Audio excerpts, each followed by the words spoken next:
Welcome to Bridging Chicago, a podcast that aims to connect our listeners to Chicago's business, community, cultural, and charity leaders. Hello, and welcome to another episode of the Bridging Chicago podcast. We're continuing on in season 8, so if you haven't seen the episodes from season 8 so far, or if you've missed any of our prior 7 seasons of the podcast, make sure you go back and watch those.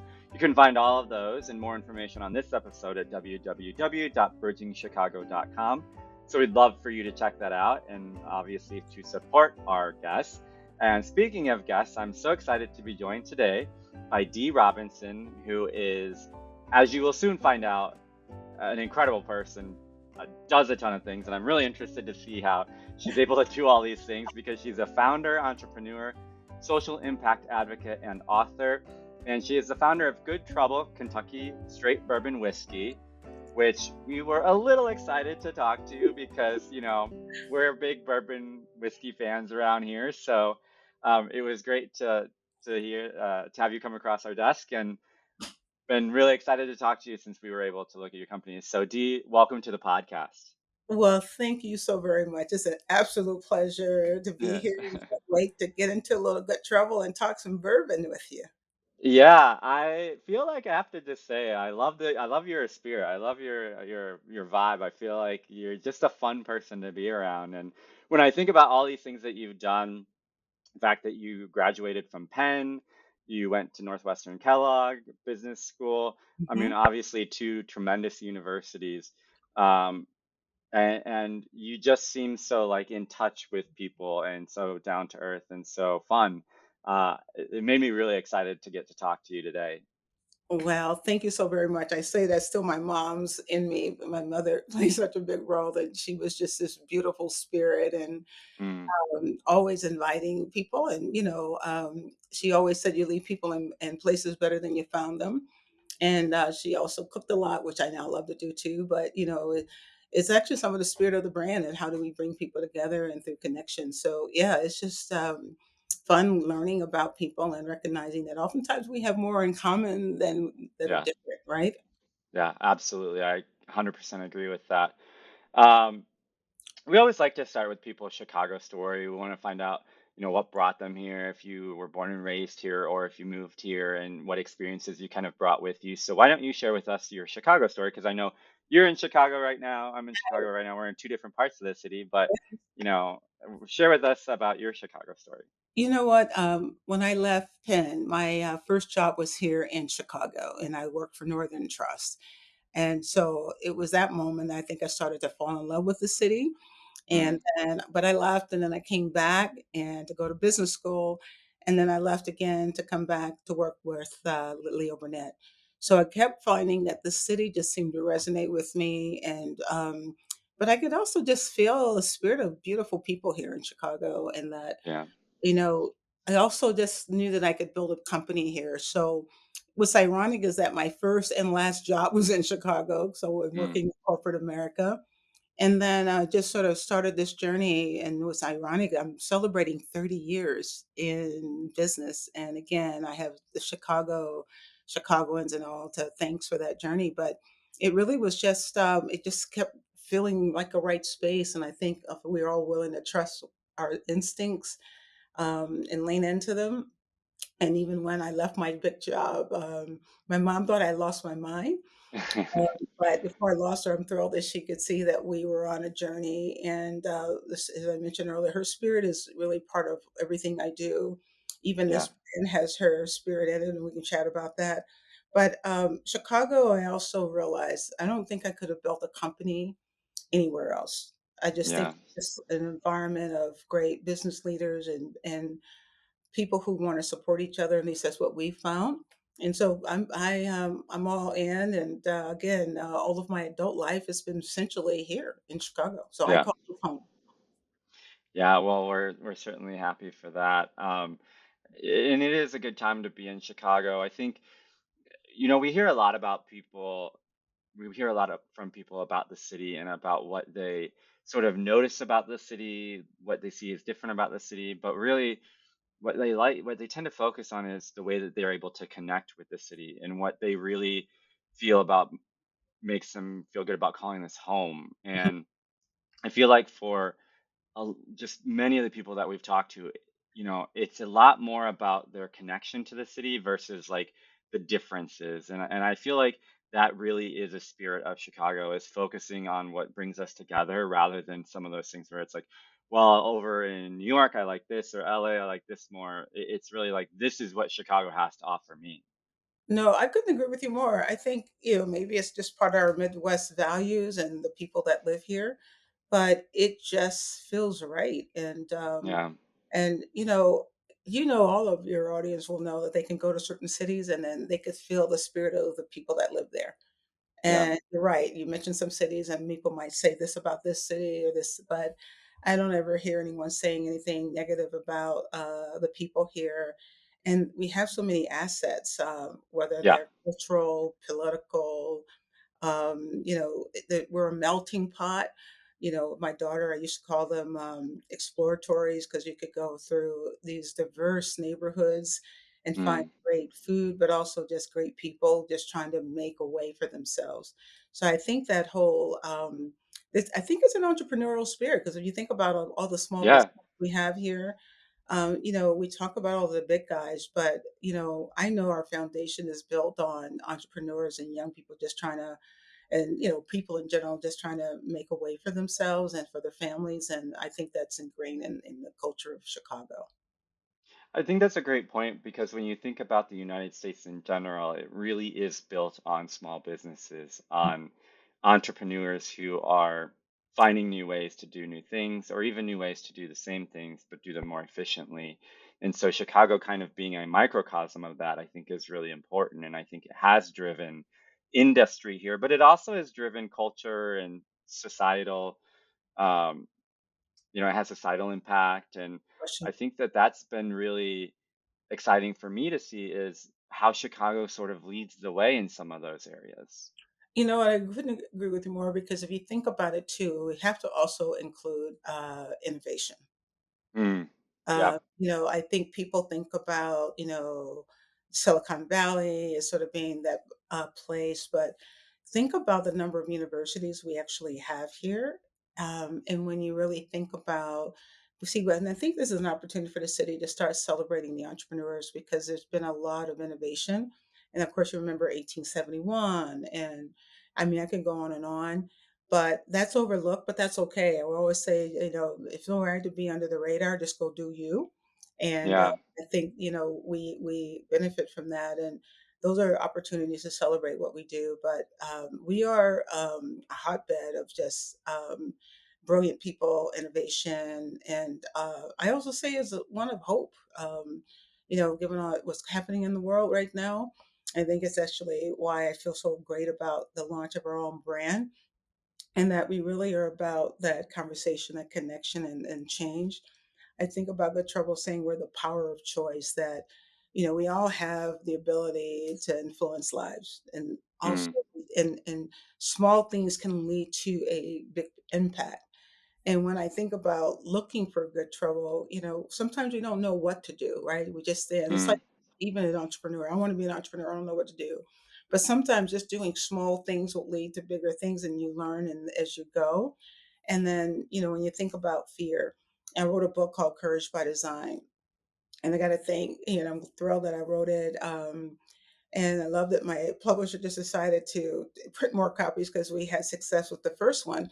But I think it's because the message resonated with people. And what that message is simply is that we all fear.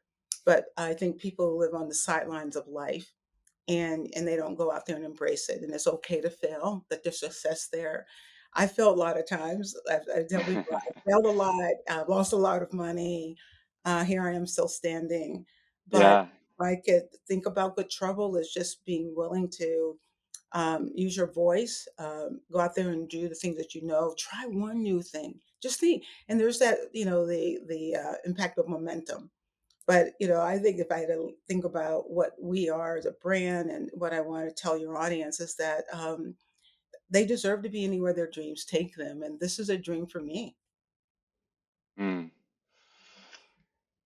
There's a lot of value in dreams. I It's kind of funny you mentioned when you were talking about entrepreneurship, and your mom was like, "You're kind of crazy, but like I'll still support you." We hear that a lot from entrepreneurs, where their families are like, "I don't know, but like I'm not gonna like say I won't be here, but that seems a little out there."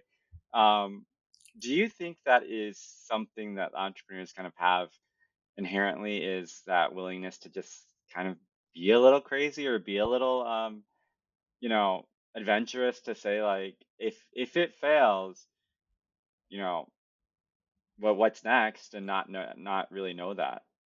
So there was a great article many years ago, and I give it great credit for where I am today. And it was, I think it was a Fortune article saying the success of failure. And it Mm, had the list of, very, very powerful, successful people from Peter Uberoff. I don't know if you remember Smithberg from Quaker. Martin Scorsese. It had a list of all these people, and they were talking about their colossal failures. I mean, billion-dollar ones and all of that. And then, when I was reading it, I remember it really was an inflection point. Is that wait, if they can do that, yeah. and they still are like, what is it? And what it is that they did have success, and maybe something that there was a turn. But what you don't take away from them is their ability, the skill that got them there in the first place. And so you take those failures, you learn from them, right? Mm, And mm-hmm. then pivot to greater success. And so when I realized that, first of all, I said, I better not. I'm not planning on losing billions, but they have, and they turned out there were bankruptcies. We got to forgive ourselves and have some grace, and that yes, you are going to stumble. In fact, that's what entrepreneurs do. They learn that it's okay to fall, but we pick ourselves back up. We take a moment to reflect on the learning, and then we just go at it again, and we take a different path maybe. And so I just, I remember climbing a mountain, and everyone else seemed to be getting up. I was on an outward bound trip, and I felt defeated because everyone else was climbing it up so easily, and I wasn't. And I was going away, like reflecting and meditation, tried this, cut my nail, did everything. It was going up the same path and still was not getting there. And then after I did all the things that I thought I needed to do, I had a moment to say, well, maybe just try. And then sometimes it's just those very small adjustments. I literally decided to take a different path up the mountain. And guess what? I started to go up, legs shaking, got to the middle, shaking. People were encouraging me, and I got to the top. Yeah, I mean that sometimes you need to change. Are you doing the same thing over and over again? Have you made, yeah, and sometimes the changes are small, and but those adjustments are also seismic in the way that they can then propel you forward. And so I sort of lean in there, and I do think that's something that entrepreneurs do, that they don't allow failure to hurt them or at least stop them. And then the other part is just fear. So, for instance, in my book, I talk about this, and you just said it. Everyone's afraid. Oh, you sure? But I usually, what they're doing is they're telling you what they can't do. They're telling you what yeah. fear is, but they don't know who you are. They don't know your drive, your passion on sort of pushing things through. I say passion is important. It won't be the only thing. It's got to be a good, solid idea, right? Before you can actually go out there. But there's got to be a lot of faith, and I will say I'm a faithful entrepreneur, and I believe in it. And when I, know in my heart that it's something I want to do, I go. And I could tell you stories about this brand that people that try to keep me from it. This brand could not have happened. People did try in many ways, and but we're also resilient. Hmm. It's very interesting you mentioned about climbing a mountain, because I believe it's summit season at Everest, and you hear all these stories of people who are both succeeding and very much failing. And unfortunately, in that situation, when you fail, it is That. um, deadly. Mhm. Um, but I get the feeling that with the people who fail in many different ways in that endeavor, the failure was still worth the effort and the work, and because it's like you will never know if you can do it unless you try, and all that, everything that they put into their lives into this one mission, if you never went on that mission, then that is the only real failure, because then you would just never know. That's exactly right. And I say there's gold on the other side of that. You know, that's gold is on the other side of fear. You're gonna learn. Mm, You are better off trying than not. yeah, And I also said, I don't want people to live a life of regret. Even if you fail, at least there's the joy of knowing I yeah, tried. But yeah, I will bet you that everyone that has tried, no one would say that they regretted it. mm, And that's the piece, because you're letting fear, and most time what they fear, you'll never realize, and there's ways to manage that fear. Um, and I've done the same thing. Okay, like what are the risks here? Dude? You're taking a big leap, and I'm just doing that even with this brand and another project I'm working on. But we have to manage the risk and then just figure out ways to, minimize the impact of it. But yeah, think it through, and think about the probability of the things that you fear most. Probability is pretty low, so why not yeah, go for it, right? yeah, yeah, 100%. The world's actually going to be better for it. The Yeah, world will be better when we also use our voice, when we speak up, when you see something that shouldn't be happening. How many people go home and regret that they didn't say something and then they're mm, feeling bad when in that moment you can not only feel great, but you can be helpful. That's, yeah, that's powerful in itself. yeah. It's a good reminder. Um, you have been a fan of bourbon whiskey for some time, right? It's Yeah. been a part of your life. It's something that you enjoy. And so when you talk about entrepreneurship and you say like, well, it's little things. So for you, I assume it was like, well, I enjoy this drink, and then that kind of at some point leads to creating your own product. So can you kind of walk us through from like just realizing that this is something that you enjoy to being able to actually produce something and say like, oh, now I have a business out of it. Yes, and it did come from, like and then a love. I'm Mm, a restaurateur, so, we have restaurants and retail and airports around the country, and I'm a bit of a foodie, and what your audience will know, and this is getting back to entrepreneurship, I thought I wanted to be a chef. So that was the true story, and I did a night I was asked to allow me to cook in kitchens, and the last one was Charlie Charter's kitchen. I was like, "This is they have more passion than everything," and I was like, "I don't want." But I remember leaving there saying I wanted to at least own restaurants. And then and it's almost like bourbon. I started drinking it. And I guess entrepreneurs are pretty curious as well. And yeah. here was this spirit that I started to drink, and I was like, wow. And then I also thought originally I wanted to do wine because I like to cook. I thought, oh, I'm going to do a B&B and I'll, wine. And, but something kept taking me to bourbon and whiskey. And so one, it was liking it. Then I did a tasting somewhere. I was actually with the Shen, it's a culinary organization. And I then in that moment remember thinking about the beautiful notes and the complexities of Mm, whiskey. And then I started to be curious and I studied craft distilling and then understood that there was all these different nuances and the mash bills matter. We happen to be a high rye, 70% corn, 21% rye, and the rest is barley. But it was understanding too that making bourbon was art and science. So I think it too was because it appealed to both sides of my brain, the science part of it. And then when we started thinking about wanting to do it, I also knew that I wanted to make sure I did it right. And so yeah. what did it feel like to make sure you were making an excellent product? And so I started interviewing all these different master distillers, and of course, blessed to land on Jacob Call, who understood the mission of this brand. And I wanted to use bourbon more as a tool, but you can't be called good trouble and not be good, right? So Yeah. let's sort of make sure that was our first make it bourbon worthy of its name.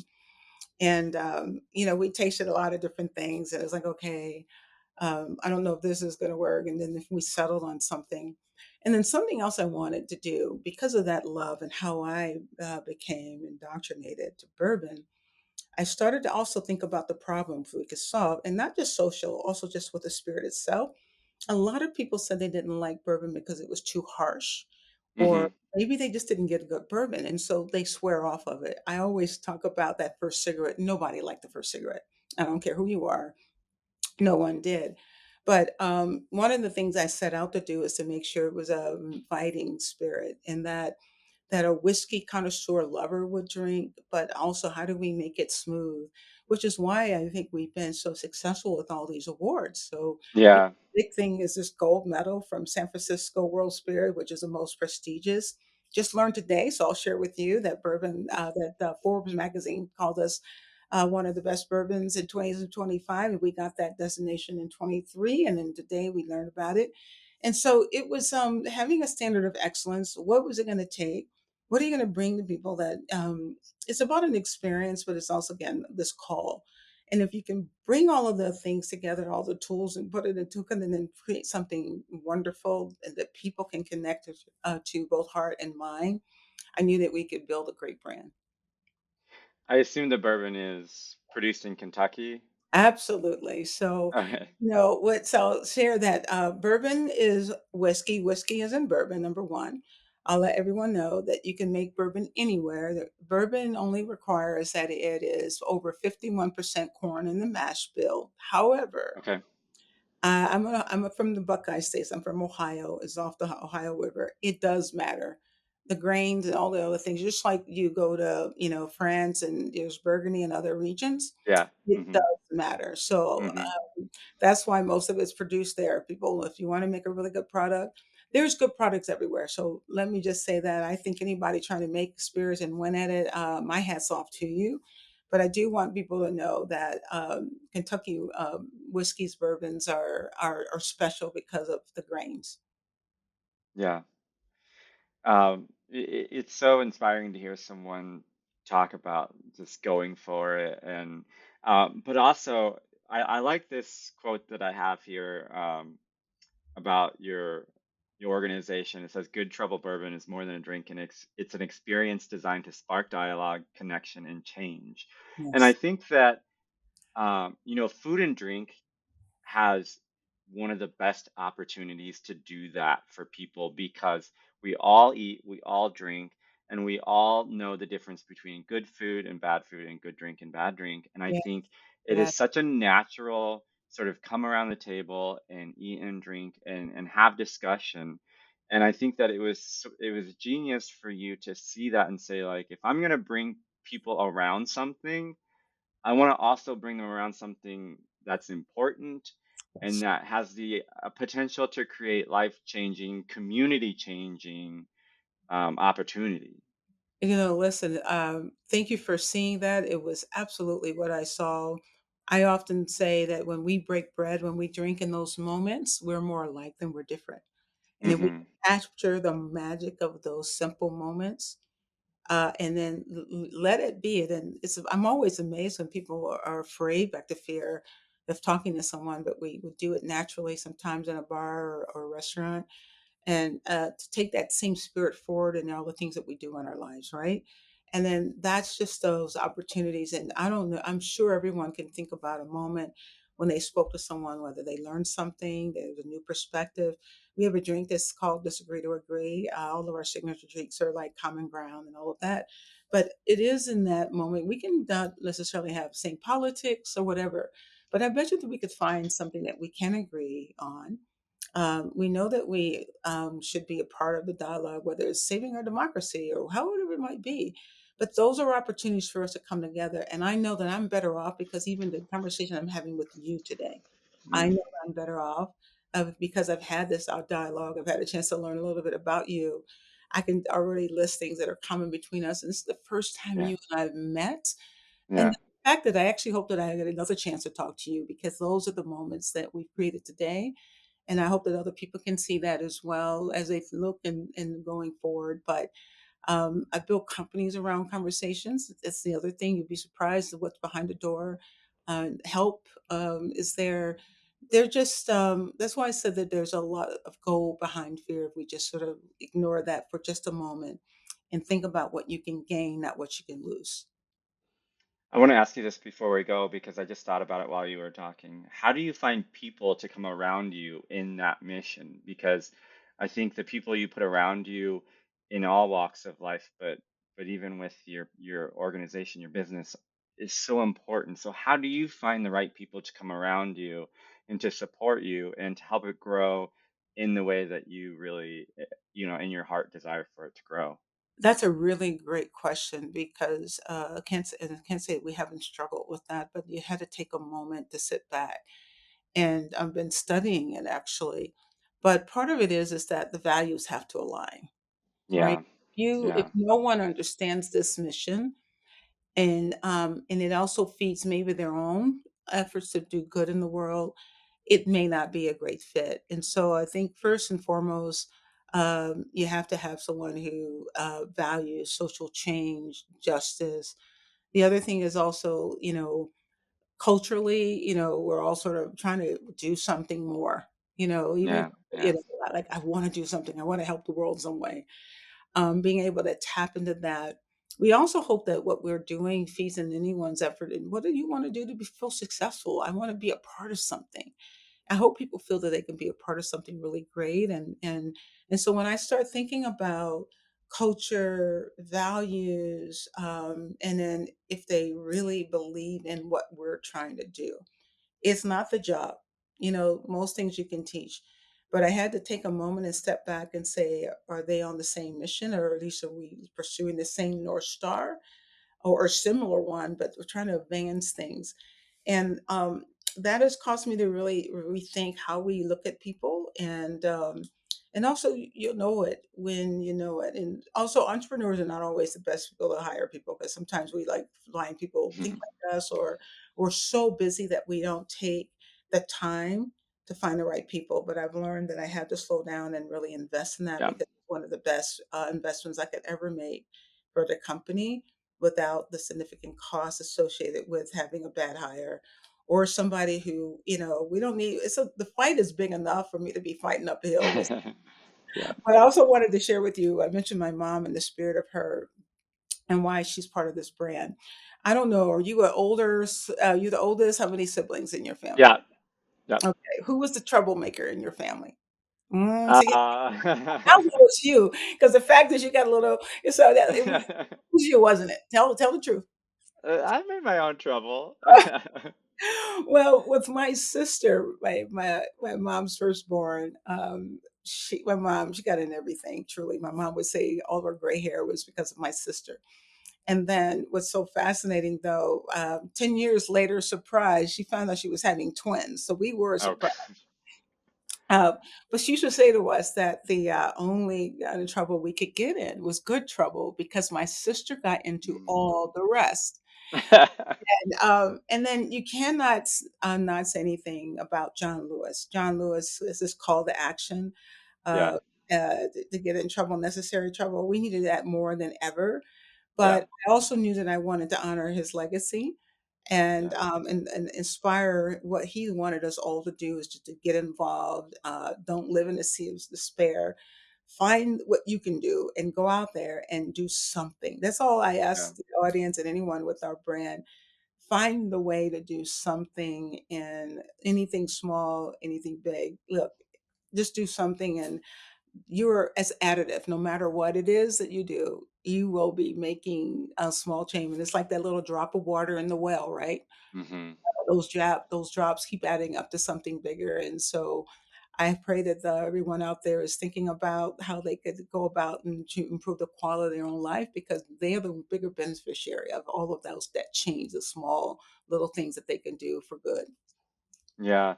I love that you were inspired by your family and John Lewis, who's obviously very inspirational. And now we're being inspired by you. So it really is like a pass it That's on kind. That is situation. So that's so good. Before we go, I do want to let people know where they can support you, where they can buy good trouble, because of course we want people to get it in their hands and be able to taste it and talk about it. So where can we find Yes, um, that's so kind of you. Thank you. So we're excited. Our distributor is Maverick, and they said we're having great success. So right now, we're shout out to all of our retailers from Benny's. We're 35 locations, Stony Beverage, A&S. So most of you retailers today have it. We do want people to try it. We do want people to share their stories, all of them, because this is how we learn. But we hope that yeah. touched you in some way. And then we're in many restaurants. So soon coming to the airports, we're going to, we also have a very special one at the Drake Hotel. They have a limited edition Oh, that's all theirs. And I'm excited that we're working on a new limited edition that is so about Chicago. And I can't wait to share the news about how we're going to celebrate some of Chicago's heritage in our next limited edition.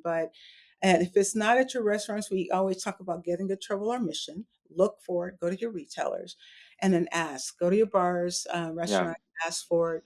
It's the best way to get it in there. And also, we just ask people to get into a little bit of trouble. Yeah. Well, we feel like people are pretty good at that, so we'll take that little nudge for sure. Well, yes. uh, And people, the validation or them talking about it, people care about what they say. And that's the other yeah, part of power. You know, people, I'm not going to post on social media. I'm not going to do an review. On the contrary, they matter. My voice, someone will hear, but their voice is someone else will hear, and they can influence one yeah, and have big change. So I thank everyone for one allowing me to be here with you, and thank them for listening to this episode. I thank you for all that you're doing out there. I got some seasons to catch up on, but I will do. But keep also doing what you do. I'm grateful and also inspired by yeah. what you're doing. Thanks so much. We really do appreciate that. We want to make sure that that our audience is able to stay in contact with you. So you can visit their website, www.goodtroublebourbon.com. You can also visit them on Instagram and Facebook. Just look up Good Trouble Bourbon, Mhm. and I'm sure you'll be able to find there where to get. But you can go to Benny's, 35 of the locations, and get those. And be sure to ask your local bartender to get Good Trouble Bourbon. Of course, you can visit the Drake and get a special That's pour of it. So I might have to head up there. It's pretty close to here. So yeah, I've had such a great time meeting you and getting to hear your story. Thank you so much for sharing. Congratulations on the newest gold medal. well. We're really Thank proud you. of. Oh, thank We're, you very much, and all the social organizations we're helping out there because every bottle that we do sell goes into our foundation. And so at least everyone will know too when they support the brand that they're also supporting a lot of change through all the organizations that we're supporting. So thank you for yeah. that extra support and love. Yeah, and we'll do the same, and we'll encourage everyone to get into some good trouble. So thanks That's for sharing, and thanks for inspiring. Thank you so very much. Thanks for listening to this episode of Bridging Chicago, as produced by the SATC Solutions Center. Nothing contained in this podcast shall constitute financial, investment, legal, and/or professional advice. No professional relationship of any kind is created between you and the podcast host or guest. You are urged to speak with your financial, investment, or legal advisors before making any investment or legal decisions. Furthermore, the opinions expressed in this podcast are not necessarily the opinions of SATC Solutions Center, SATC Law, or any of its employees. This podcast is created by the hosts and guests' individual capacities. All opinions on this podcast are or have been rendered based on specific facts, under certain conditions, and are subject to certain assumptions and may not and should not be used or relied upon for any other purpose, including, but not limited to, or use in or in connection with any investment purposes or legal proceeding.